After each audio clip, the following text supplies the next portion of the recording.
जी आहे ही छान आहे आणि त्याला ईश्वर बळ देव आणि थोडंसं शरीराकडे सांभाळा आणि धावपळ जी आहे ती थोडी कमी करून म्हणजे आजपर्यंत जी सेवा केली ती भरपूर केली आणि आता ही सेवा पण सुभाष पाळेकर एकट्या माणसाने देश बदलवला म्हणजे मला इतकं नाही, चमत्कार बरोबर आहे. होतं. ते त्यांनी जरी आता तुम्ही बी इतके 60-65 वर्ष सेवा केल्यानंतर आता सेवा भरपूर झाली. आता हे सेवा करायचं वेळ नाही आहे. त्याच्यामुळे स्वतःकडे थोडंसं लक्ष द्या आणि घराकडे लक्ष द्या बस. थँक्यू. अंदाजे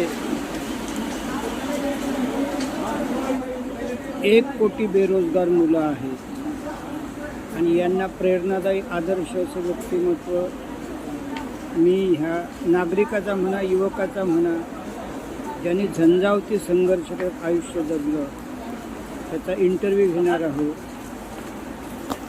7व्या वर्गापासून रानावनात आईसोबत राहणं, मामाच्या शेतीत काम करणं आणि शाळाही करणं असं हे महान व्यक्तिमत्व black and white T V repairer, cycle रिपेअरर,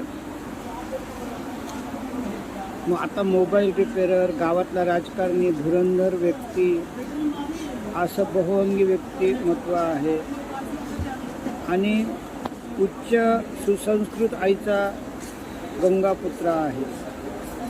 याच्या अंतःकरणात आम्ही हजारो ट्रेन गाळा टाकून पाहिला पण त्याच्या मनात कुठलंही वैरभाव, द्वेषभाव किंवा असं कोणाबद्दल नाराजी नाही. याच्या आईचं एक महान वाक्य आहे की बाबूरे, मला माझ्या भावांच्या इस्टेटीतली एक अंगारडबीची काडीसुद्धा नको. आयुष्यभर सत्यमार्गाने जगलेला ह्या व्यक्तीचा आपण आता स्टेशनवर इंटरव्ह्यू घेणार आहोत.